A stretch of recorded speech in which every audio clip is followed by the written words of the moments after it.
네, 어벤져 전략회의 2월 15일 토요일 순서 진행하도록 하겠습니다. 참 매주 토요일만 되면 이 많은 도심에서 집회가 열립니다. 특히 오늘은요, 굉장히 많은 분들의 관심을 기울이는 게 광주에서 사실상 보수 집회가 열리는데, 지금 역사 이래로 광주에서 어떤 보수를 표방하는 집회가 가장 많이 모였던 게 2019년도인가에 한 1,000명 정도 모였던 거라고 합니다.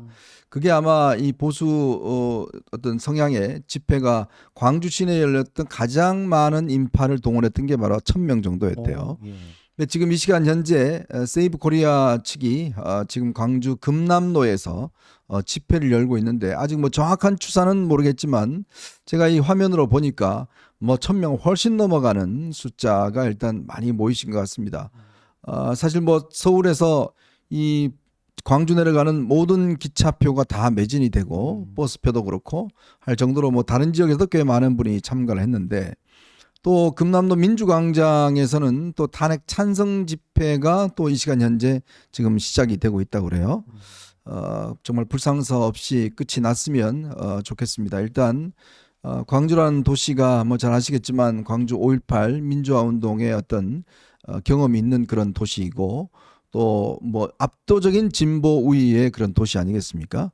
그런 데서 보수 단체 집회가 이렇게 많은 숫자를 동원한다는 거는 뭐 참 역사적으로 보면 꽤 아주 이례적인 일이 아닌가 싶습니다. 그렇죠. 제가 방금 전에 방송에서 확인한 내용이 방송사에서 10,000명이 넘었다 이렇게 10,000명이 넘었다. 10,000명이 네네네. 넘었다 이렇게 얘기를 하는데 엄청난 숫자거든요. 네. 그리고 사실 그 집회를 지지하시는 분들도 다른 지역보다 하필 광주라면은 내가 거기 네. 가는 건 좀 부담스럽다. 이제 이런 생각을 하실 수도 있는데 네. 내가 직접 거기에 가는 것까지도 행동에 옮겼다라는 거는 이게 공감대가 굉장히 넓다, 탄탄하다 이런 거에 대한 것들을 좀 알아볼 수 있는 부분 아닌가 싶고, 네.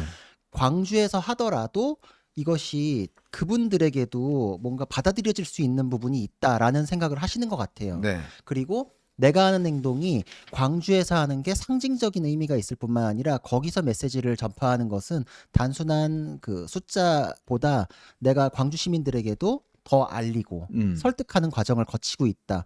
여러 가지로 의미가 크다고 생각하시니까 행동으로 옮겼다 이런 생각도 들어요. 어쨌건 뭐 금기를 좀 깼다고 할까요? 광주에서 보수 집회는 이럴 수가 없어라는 그런 금기를 깬 것 같습니다. 조금 더 저희가 좀 더 자세하게 이야기를 좀 다뤄보도록 하겠습니다. 그런데 요즘요, 이 화재가 대형 화재가 너무 많이 일어나고 있습니다. 어제는 그 부산의 반얀트리 호텔 신축 공사장에서 화재가 발생해서 6분이 지금 현재 돌아가셨다는 소식이 있는데요. 지금 조금 전 오후 1시 반쯤에 이 서울 성동구에 있는 지금 무학여고, 여기에서 지금 화재가 나서 지금 1단계 대응 1단계를 발동했다고 합니다. 무학여고뿐만 아니라 옆에 있던 무학중학교까지도 지금 피해가 있다고 그래요. 여기 아마 급식실에서 처음으로 발화가 됐던 것 같은데, 꽤 지금 겉으로 보여지면 아마 이 성동구 쪽에 계시는 분들은 다 창문 닫으라고 지금 저렇게 아마 통지가 간 것 같은데, 꽤 큰 화재가 지금 발생을 했습니다. 무학여고 같은 경우는 꽤 역사도 있고 한 학교인데, 오늘 아마 이 학교가 쉬는 날이라서 일단 인명피해는 현재까지는 아직 없는 것 같습니다만은, 지금 보면 아마 글쎄요, 이게 지금 꽤 화재가 큰 것 같은데 아마 지금 소방차를 꽤 많이 동원해서 지금 화재 진압에 나서고 있는 것 같습니다. 큰일입니다. 참 이렇게 나라가 좀 어수선할 때 매일같이 이렇게 지금 큰 화재가 발생을 하고 있고, 또 인명피해가 잇따르고 있다 보니까 참 국민들 마음이 좀 뒤숭숭하실 것 같습니다. 요즘 또 어선들 전복 사고도 꽤 많습니다. 이게 아마 기후 변화 때문에 조금 그런 것도 원인도 있다고 그래요. 그래서 이제 요즘 하여튼 이 사건 사고들이 좀 잇따라 일어나서 참 정부가 좀 제 역할을 빨리빨리 좀 해야 되지 않겠나 싶습니다. 하여튼 이 성동구와 이쪽 주변에 사시는 분들, 이게 아마 굉장히 지금 연기 보시면 알겠지만 굉장히 아마 이게 연기가 많이 지금 올라가고 있는 것 같습니다. 그래서 아마 문이라든지 이런 거 꼭 좀 잠그시고 그렇게 해야 될 것 같습니다. 자, 이렇게 이제 국내적으로는 뭐 사건 사고가 뒤숭숭한데요. 또 국외적으로 트럼프 대통령이 수입차 관세를 4월 2일자로 내놓을 계획이라고 합니다. 지금 잇따라서 관세 계획을 지금 다 발표를 하고 있고, 있는 데다가 또 수입차, 우리나라가 지금 미국 수출품 중에서 꽤 상당 부분을 차지하고 있는 게 이제 자동차거든요. 네. 이 부분에 대한 관세가 도입된다 그러면 물론 우리가 현대차나 기아차가 지금 미국에도 공장이 있습니다. 근데 그렇게 되면 어떻게 되냐면 그쪽 생산량을 늘리고 대신 국내 생산량을 확 줄이는, 그러면 국내에서 라인이 가동이 잘 안 되겠죠. 안 되죠. 그러니까 이제 이 관세 문제는 사실 국가 간의 문제이기도 한데 산업이 우리나라에서 버틸 수 있을까에 대한 문제이기도 하거든요. 네네. 국내에서는 사실 뭐 민주당 같은 경우에는 재벌 반드시 해체하겠습니다. 이재명 같은 경우는 그런 얘기도 막 했을 정도인데 네네. 재벌이 일할 수 있게끔 해줘야 일자리가 생기고 경쟁력이 생기고 국민들이 먹고 살잖아요. 네. 근데 국내에선 저렇게 숨통을 쪼이는데 외국에서 관세로 저렇게 조진다라고 하면은 재벌 기업은 명분도 생겨요. 네. 아, 우리 그럼 국내에서 이렇게 정치 세력에 의해서 뭐 빨대 꼽히느니 외국으로 그럼 공장 다 이전하고 나가고 관세 없는 곳에서 만들어가지고 경쟁력을 갖추겠습니다. 이러면은 막을 수가 없어요. 저거는 이제 술술술술 불려나갈 뿐만 아니라 트럼프는 자국 우선주의가 그냥 너무 확실하고 첫 번째잖아요. 이게 지금 역사적으로 보면은 대공황이 있었고 그 이후에 이제 대침체라 그러거든요. 네. 경기가 전반적으로 꺼졌을 그렇죠. 때가 있었고 그 이후가 이제 대봉쇄의 시대라 그러더라고요. 대봉쇄. 그러니까 국가 간의 교류 그거에 의해서 손해 보는 거 안 해. 이제는 네. 그냥 우리나라 먼저 남에 대해서는 관세로 우리가 응징할 수 있으면 하겠다. 네네. 이제 이러다 보니까 관세를 무기로 삼고 이게 또 트럼프가 내건 게 소득세나 이런 걸 대폭 삭감하겠다고 공약을 그렇죠. 내걸었었거든요. 네네. 근데 그럼 세수 부족을 어디서 채우냐? 관세로 채우겠다. 그렇죠. 네. 그러니까 이게 다 연결된 거거든요. 그러니까 미국민들은 트럼프한테 열광할 수밖에 없어요. 나한테 세금 안 걷어가고 중국한테 받을게요. 캐나다한테 받을게요. 한국 오케이. 이제 이렇게 되는 거거든요. 막을 수가 없어요. 그쪽에서도 그게 굉장히 극단주의적이지만 우리나라에서도 민주당 극단주의 세력이 다수를 점해가는 것처럼 미국에서도 극단적인 정치인들이 힘을 얻는 시대가 왔기 때문에 우리도 국가 차원에서 컨트롤 타워가 빨리 서야 되고 그 관세 전쟁에 대해서는 맞대응할 수 있는 시스템이 빨리 지금 들어와야 된다 이런 생각이 들어요. 근데 이제 문제는 뭐냐면 저렇게 관세를 올려버리면 저 미국으로 가는 싼 제품들 그런 것들이 일시적으로 전부 다 중단이 되기 때문에 네. 사실은 미국 사람들이 월마트라든지 뭐 이제 이런 데서 이 저소득층들은 많은 제품을 사거든요. 근데 이제 그게 이제 값이 올라가 버리면 이게 이제 아마 그러니까 만약에 소득세를 줄여주는 거하고 실제 구매할 때 이 가격이 높아져 버리는 거하고 이 시간적인 어떤 지금 이게 갭이 그렇죠, 생기잖아요. 그렇죠. 그러니까 아마 트럼프가 저렇게 빨리 막 하는 것도 뭐냐면 빨리 하여튼 뭘 해서 이제 물가 상승률을 좀 뭔가 막아보겠다. 이걸 좀 커버하겠다. 뭐 이런 뜻 같은데 글쎄 그게 과연 될지 저는 좀 의문스러워요. 그러니까 미국 언론에서도 역사상 가장 어리석은 정책이다라고까지 글쎄요, 네. 대놓고 비난을 할 정도인데 일단 트럼프는 질른 건 다 해놓고 보고 네. 게다가 또 그 사람도 사업가 기절이 있기 때문에 25% 이렇게 한 다음에 갑자기 또 유예 이러면서 이제 그럼요. 유리한 걸 자꾸 끌어내거든요. 네. 그러니까 저런 식으로 나오면은 뭐든지 얻고서 끝내겠다라는 거라 가지고 주변에 캐나다 같은 나라도 지금 뭐 총리가 사퇴를 하겠다고 할 정도로 네네. 충격파가 어마어마하기 때문에 우리나라도 지금 이 정치 영역에서 이렇게 쌈박질하는 거 가지고서 대비가 되겠나 이런 걱정이 굉장히 앞서요. 참 전 걱정되는 게 우리 정치인들이 뭐 맨날 입장 내고 페이스북 올리는 게 탄핵이 어떻고 뭐가 어떻고 올리는데 진짜 이 나라 걱정하는 사람들이 너무나 없고 또 한덕수 총리가 그래도 이 통상 분야는 전문가입니다. 그동안 쭉 이 마늘 분쟁이라든 이런 거 다 해결해 왔던 분이기 때문에 그나마 그래도 미국에 좀 통할 수 있는 분인데 전혀 뭐 지금 일을 할 수가 없고 지금 최상목 대행은 지금 거듭 트럼프 대통령과 통화를 요청해 놓고 있지만 트럼프 대통령 입장에서는 내가 지금 넘버 3하고 통화해? 이렇게 지금 나오고 있으니까 통화도 이루어지고 있지 않고 참 그런 거 보면 일본은 굉장히 치밀하게 지금 작전을 짜서 그 이 아베 부인이 가서 딱 해놔놓고 그다음에 손정희가 가서 딱 좀 기름칠을 해놔놓고 그다음에 이제 이시바 총리가 가서 딱 트럼프 그냥 당신은 하늘이 내린 사람이다. 이게요 전 아부의 기술이라고 그러는데 이게 좀 우리가 잘못 번역한 거일 수 있는데 이거는요 외교 기술입니다. 그럼요. 세상에요 국익을 위해서는 하부건 뭐건 다 해야 되는 게 국익이에요 솔직히 얘기해서. 그럼요. 외교는 사실 뭐 외무고시 합격한 초엘리트들이 가잖아요. 근데 외교는 의전이다라고 네. 단언을 하더라고요. 모든 음. 사람들이. 그래가지고 얻어내는 건데 아니 우리가 배짱 튀기고 예전에 문재인 대통령 때 제가 진짜 기가 막혔던 게 아베 총리가 케이크 가지고서 생일 축하합니다 그러는데 네. 대놓고 면전에서 저 단 거 안 먹습니다라고 무시를 해버렸잖아요.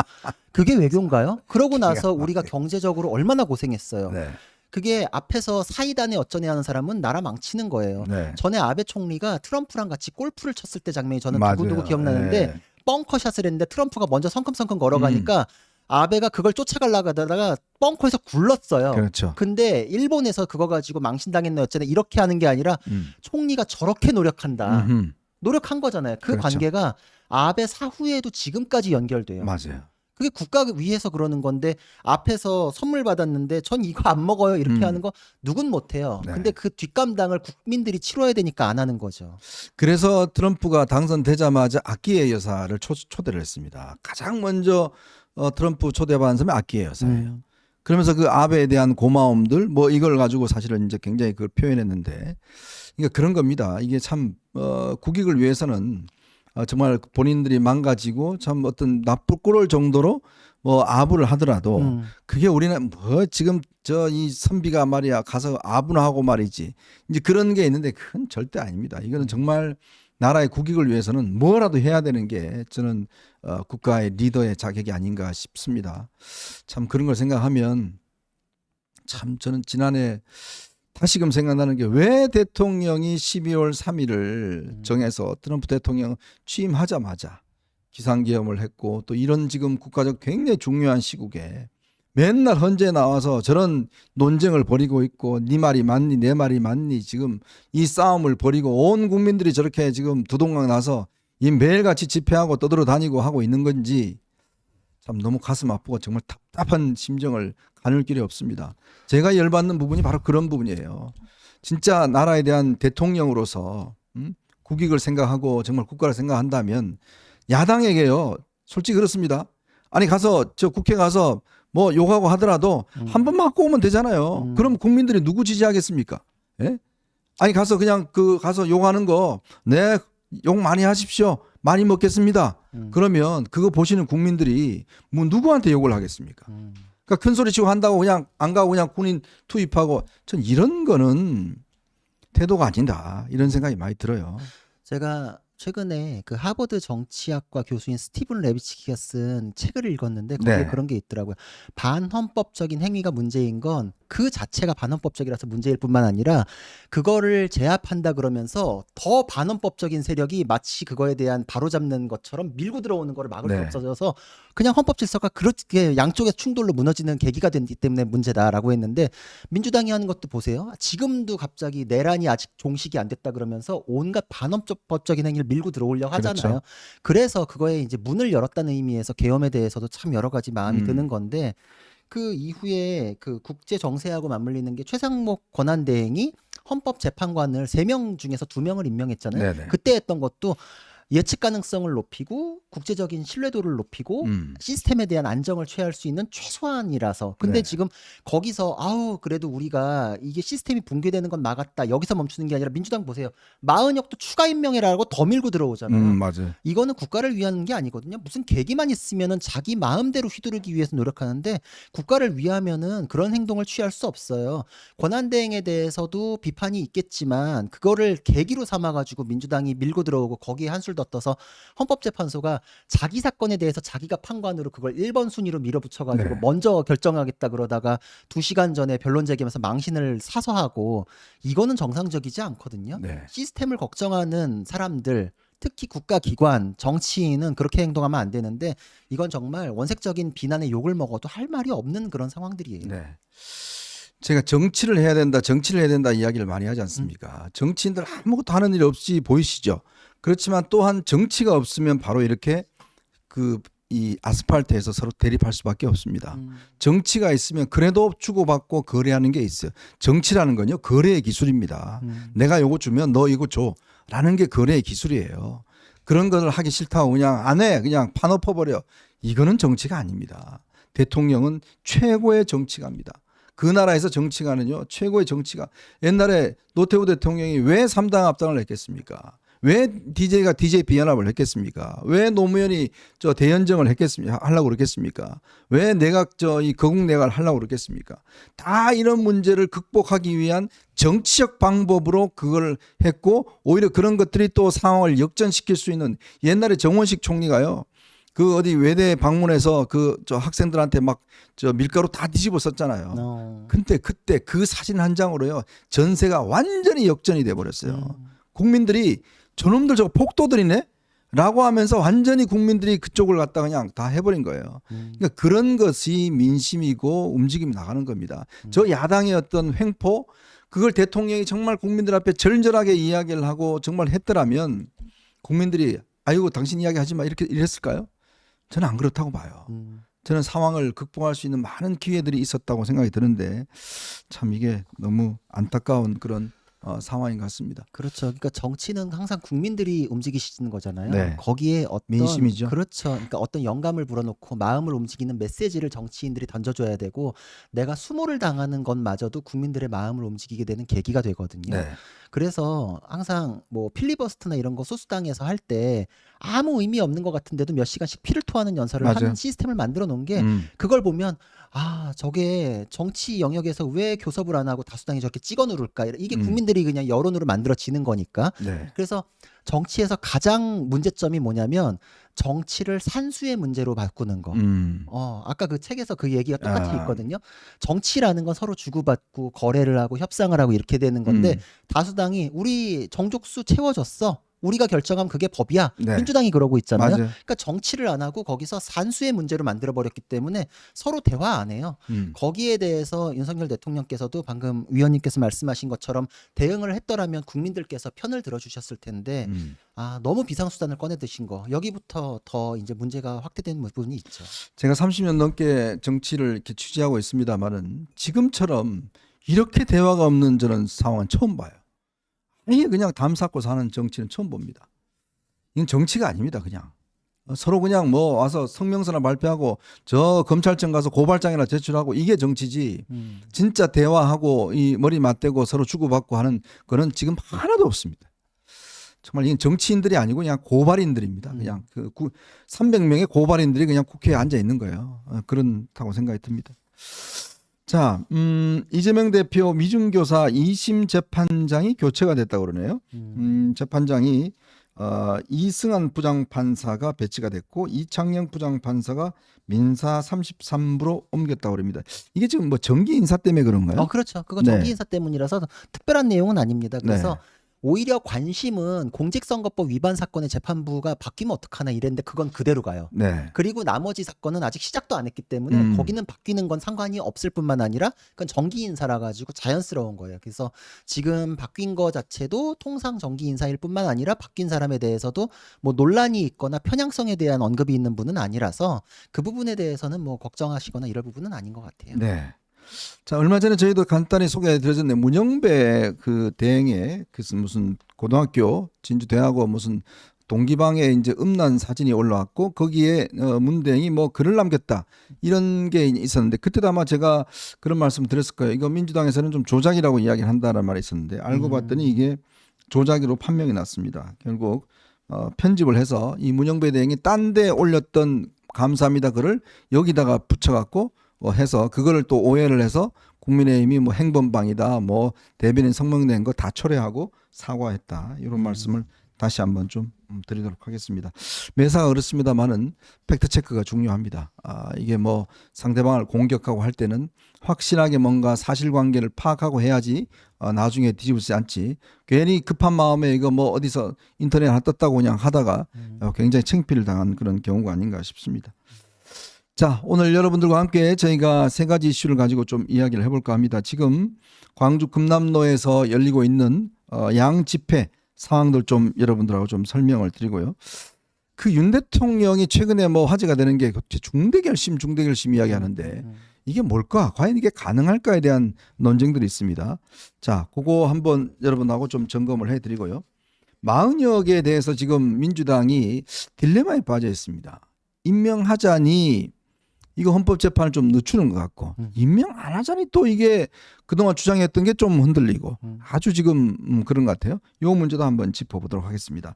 자, 여러분 보시면서요. 구독과 좋아요 알림 꼭 부탁드리도록 하겠습니다. 저희는 첫 번째 이슈로 한번